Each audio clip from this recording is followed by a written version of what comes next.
দেশি বিদেশি বাঙালি অবাঙালি বিভিন্ন রকমের রান্না খুব সহজে বাড়িতে তৈরি করার জন্য সাবস্ক্রাইব করে নিন শম্পাস কিচেন।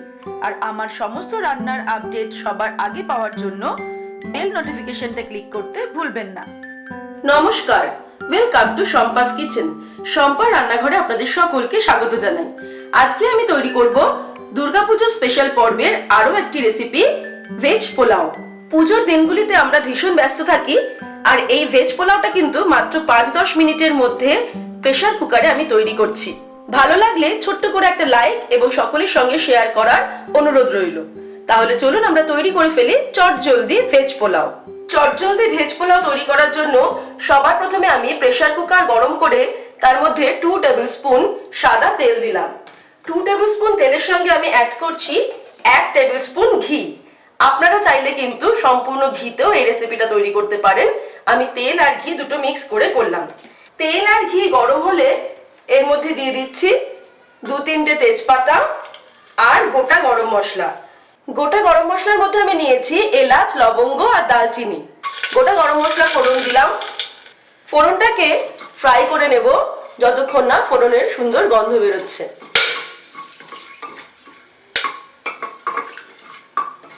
এবারে আমি এর মধ্যে দিয়ে দেব কিছু সবজি আমি টুকরো করে কেটে নিয়েছি, যেমন গাজর,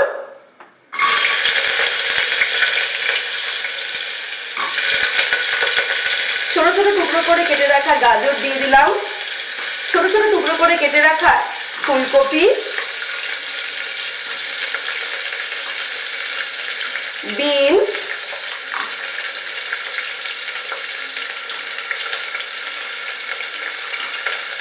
আপনারা নিজেদের ইচ্ছে মতো সবজি কিন্তু অ্যাড করবেন। সবজিগুলোকে ফ্রাই করে নেব 2-3 মিনিট। আর এই সময় আমি অ্যাড করে দেব অল্প পরিমাণে নুন। 1/2 টিস্পুন নুন আমি দিয়ে দিলাম। সবজিটাকে মাঝারি আঁচে আমি ফ্রাই করব, কিছুক্ষণ সময় লাগবে। সবজিগুলোকে 4-5 মিনিট মিডিয়াম আঁচে আমি ফ্রাই করে নিলাম। এবার আমি এর মধ্যে অ্যাড করব আদা বাটা। 2 টিস্পুন আমি আদা বাটা দিলাম। আদাটাকে ফ্রাই করে নেব 1.5-2 মিনিট। মিডিয়াম আঁচে আমি রান্না করছি। আদাটাকে ফ্রাই করার পর এবারে আমি এর মধ্যে দিয়ে দিচ্ছি 1 মুঠো কিশমিশ আর কড়াইশুঁটি।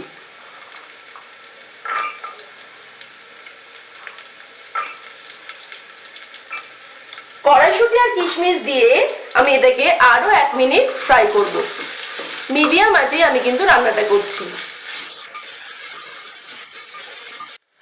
এবারে আমি চাল অ্যাড করছি। আমি বাসমতি চাল নিয়েছি 2 কাপ। তবে এটাকে কিন্তু আগে থেকে ভিজিয়ে রাখার দরকার নেই, জাস্ট ধুয়ে আমি জলটাকে ঝরিয়ে নিয়েছি এক্ষুনি।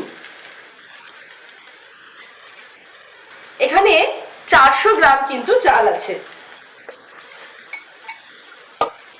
চালটা দেওয়ার পরে আমি 1 মিনিট এটাকে একটু নাড়তে নাড়তে রান্না করব, সবকিছুর সাথে মেশাতে মেশাতে, তবে মিডিয়াম আছে। 1 মিনিট ফ্রাই করার পর, অর্থাৎ চাল দিয়ে আমি 1 মিনিট ফ্রাই করে নেওয়ার পর এবার আমি জল অ্যাড করছি। যে কাপে আমি চালটা মেপেছিলাম সেই কাপেরই 2 কাপ চালের জন্য 3 কাপ জল দেব। এই মাপটা কিন্তু আমাদের মেনটেন করতে হবে। চালটা যখন দেব, যে কাপে আমরা মাপবো সেই কাপেরই 1.5 গুণ, অর্থাৎ 2 কাপের জন্য আমি 3 কাপ জল দিলাম। এবার আমি দিয়ে দিচ্ছি কিছু ছোট ছোট পনিরের টুকরো, আমি আগে থেকে ফ্রাই করে রেখেছি।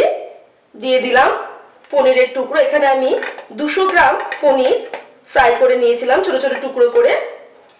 আর দিয়ে দেব 1 মুঠো কাজু আমি ফ্রাই করে রেখেছিলাম। 2-3টে কাঁচা লঙ্কা দিয়ে দিলাম। 1 টিস্পুন নুন দিচ্ছি, নুনটা নিজেদের স্বাদ অনুসারে দেবেন। আর দিয়ে দেব 1 টিস্পুন চিনি। নুন চিনির পরিমাণটা কিন্তু নিজেদের স্বাদ অনুসারে অ্যাড করতে হবে। ভালো করে মিশিয়ে দেব। আর উপর থেকে 1/2 টিস্পুন গরম মশলার গুঁড়ো আমি ছড়িয়ে দিলাম। এবারে আমি প্রেসার কুকারের ঢাকনাটা আটকে দিয়ে হাই ফ্লেমে এটাকে একটা সিটি দেব। একটা সিটি দিয়ে আমরা ওভেনটাকে অফ করে দেব। আমি ফ্লেমটাকে বাড়িয়ে দেব, একটা সিটি পর্যন্ত অপেক্ষা করব।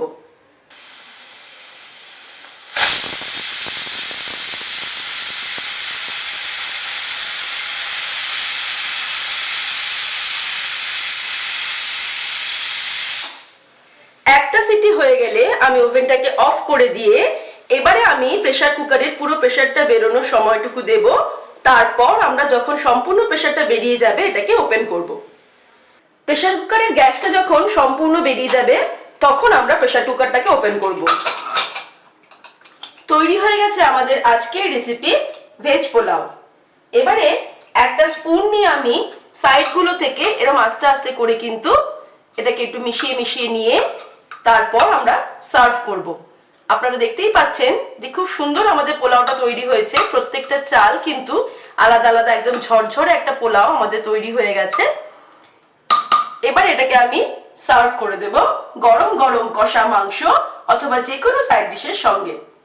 তৈরি হয়ে গেছে দুর্গাপুজো স্পেশাল পর্বের আরো একটা দারুণ রেসিপি ভেজ পোলাও। আপনারা দেখলেন আমি কত সহজে জাস্ট 5-10 মিনিটের মধ্যে দুর্দান্ত এই ভেজ পোলাওটা তৈরি করলাম। আমার রেসিপিটা ভালো লাগলে অবশ্যই রেসিপিটাকে লাইক করবেন, শেয়ার করবেন। ভালো থাকবেন, সুস্থ থাকবেন। আমি আবার হাজির হব নতুন নতুন রেসিপির সঙ্গে। নমস্কার।